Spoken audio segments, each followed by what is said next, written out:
Hello, and again, welcome to Bit Depth. I'm Santiago Ramones.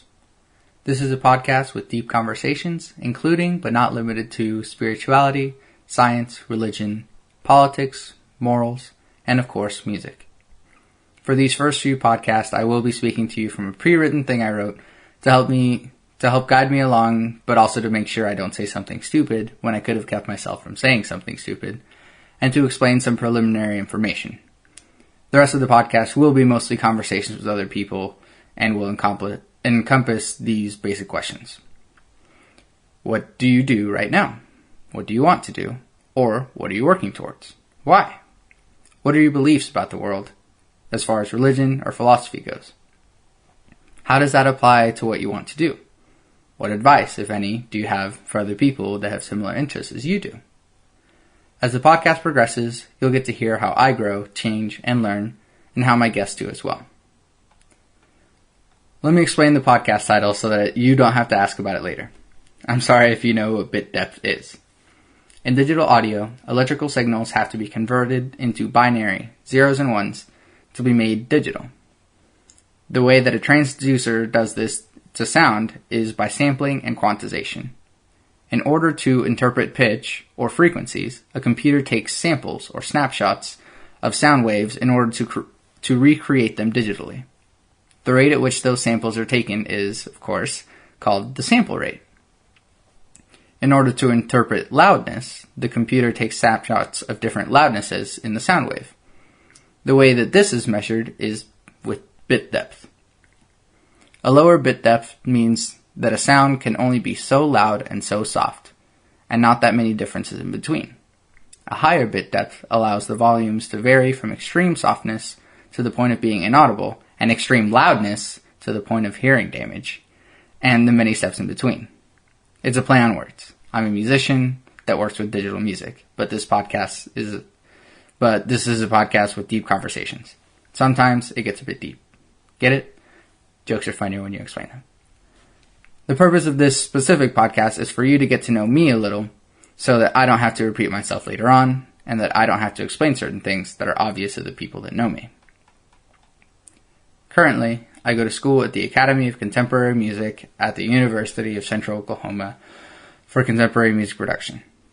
Isn't that a mouthful? As of yet, I have the intent to compose music for video games. We'll see how that goes. It could change. It has changed before.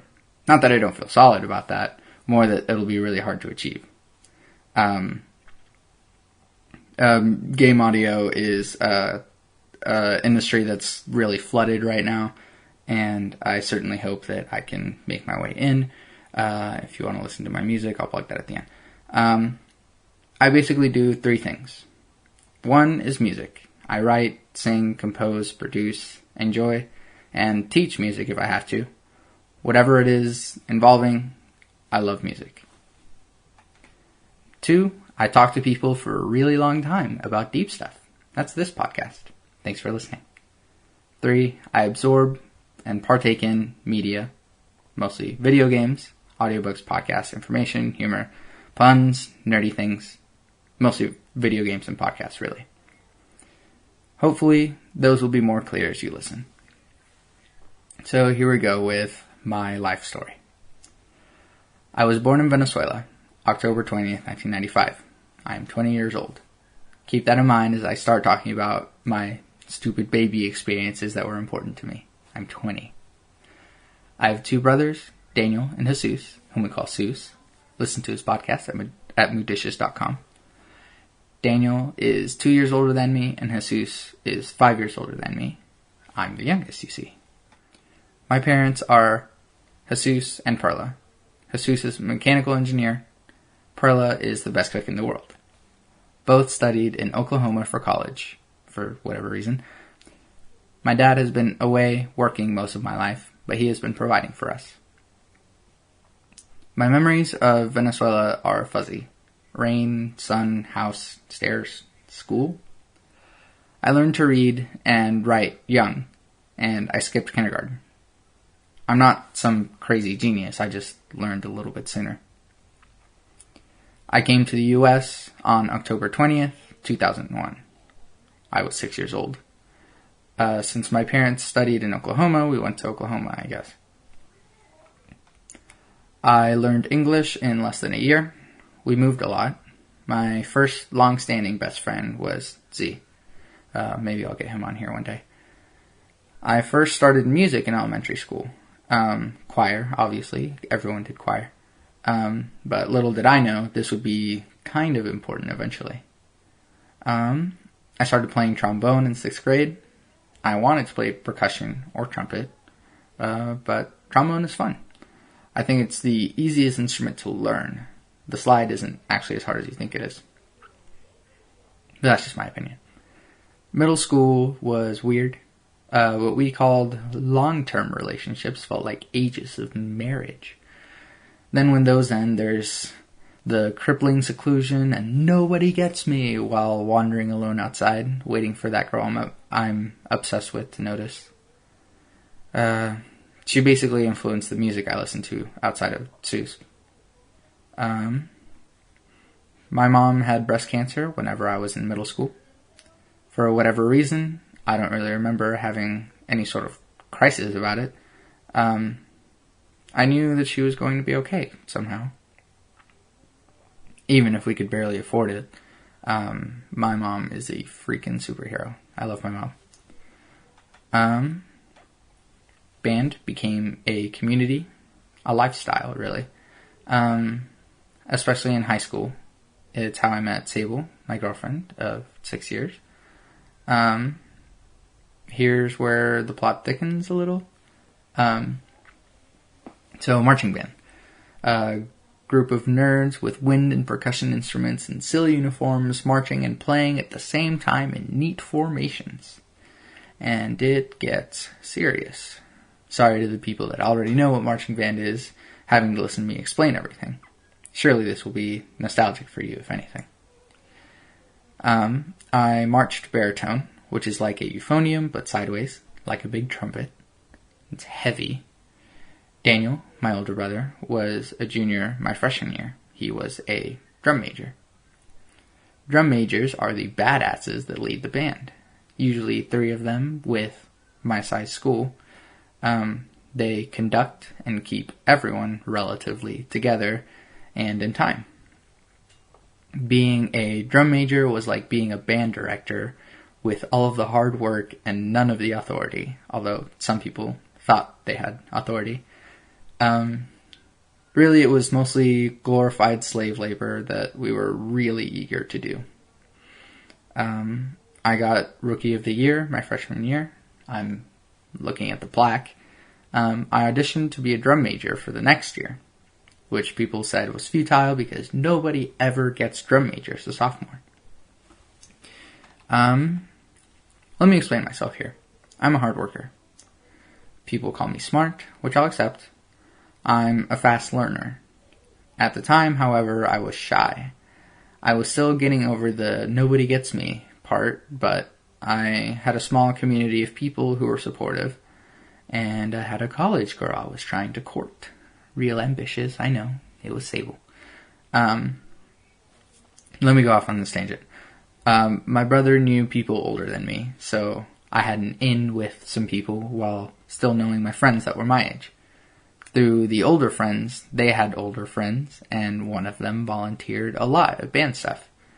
She was quiet and in college and mysterious, and my young hormone-filled mind and heart was intrigued. I started trying to talk to her in an awkward, flirty, get-to-know-you way through text because, don't do the math. We're still together. That's Sable. Enjoy that shout-out. At the same time, I'd also joined choir and was trying to rekindle that flame of singing since elementary school. But I joined an all-girl freshman choir, which was a little awkward and great. I was the only other guy, so there were 2 dudes. It was still a lot of fun. Anyways, back to one of the more influential parts of my experience. I was chosen to be the backfield, basically the lesser of 3, drum major for my sophomore year.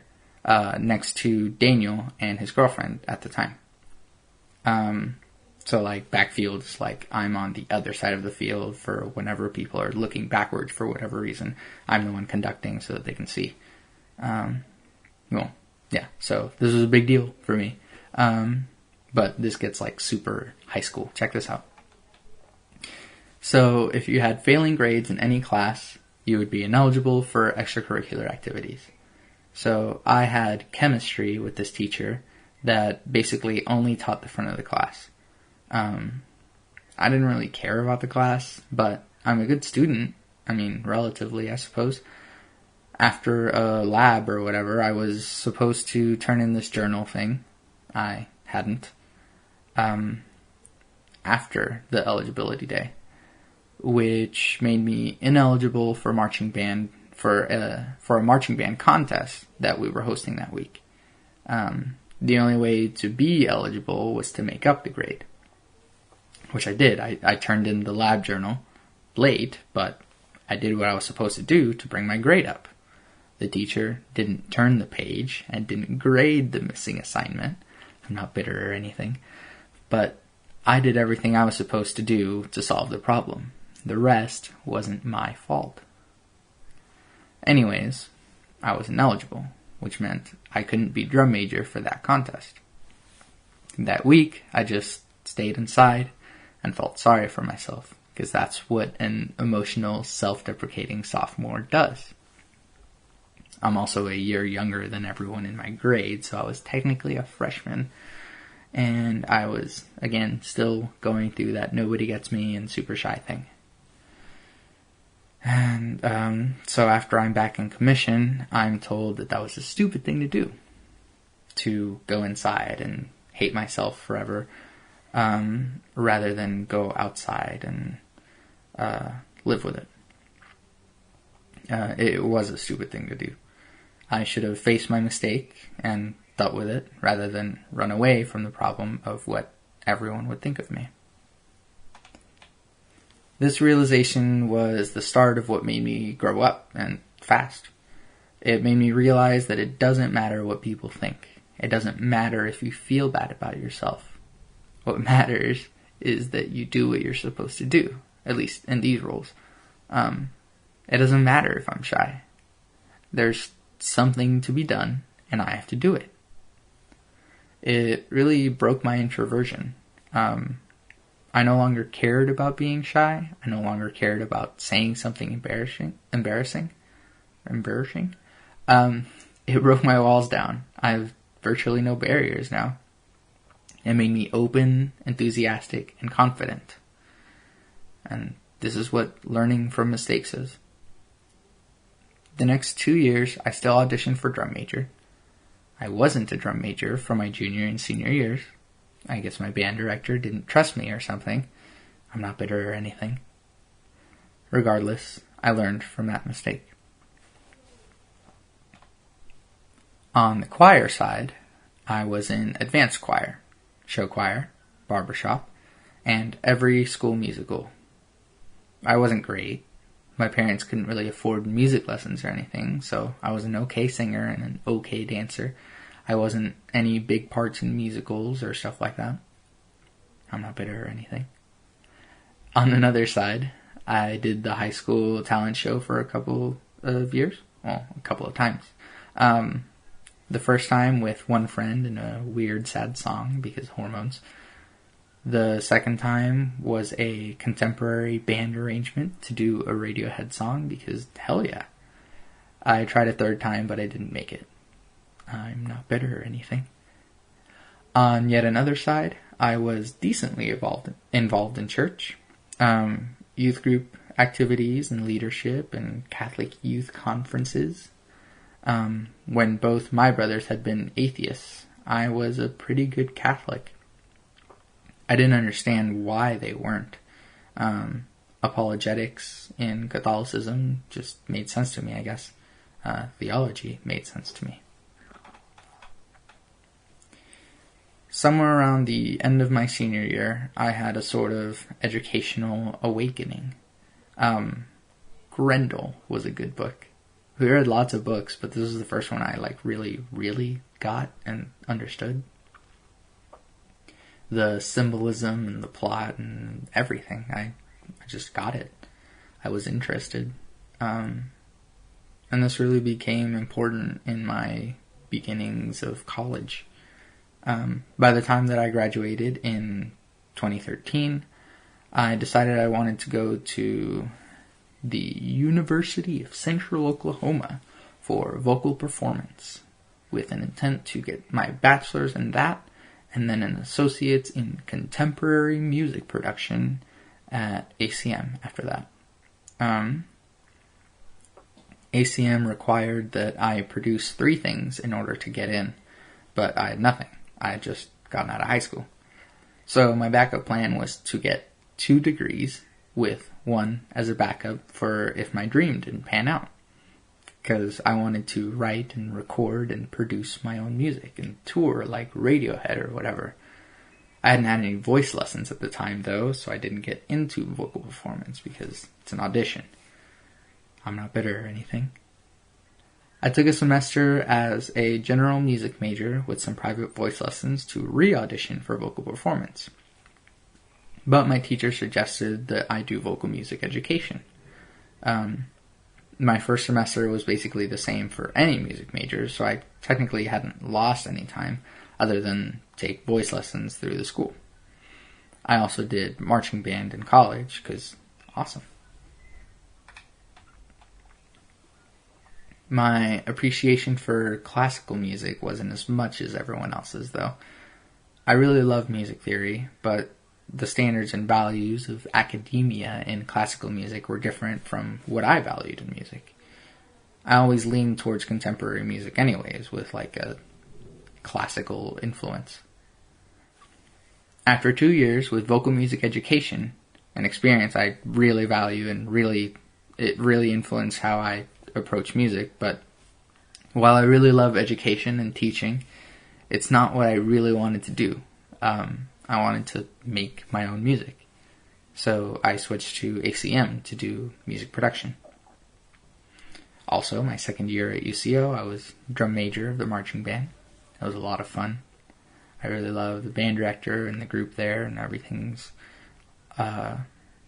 really great there. The stampede of sound. Take that, high school band director. I'm not bitter or anything. I'm not a party kind of guy. I'm not a hook up with girls kind of guy. I'm a serial monogamist that doesn't drink or do any drugs, nor do I go to parties because, what are friends? No, I do have friends, but we keep it clean. My college years so far have also influenced how I learn, both academically and spiritually. I got good grades not because good grades were good, but because I wanted to learn. And the grades were proof that I learned. Except for those classes where I got a B, damn it. I'm not bitter or anything. As far as my spiritual existence, it's mostly been fluctuating in the past year. Past couple of years, really. I went from pretty good Catholic to Christian in general that goes to Catholic Church and other churches, to agnostic, still going to church, and most recently atheist. I'll discuss that in another podcast.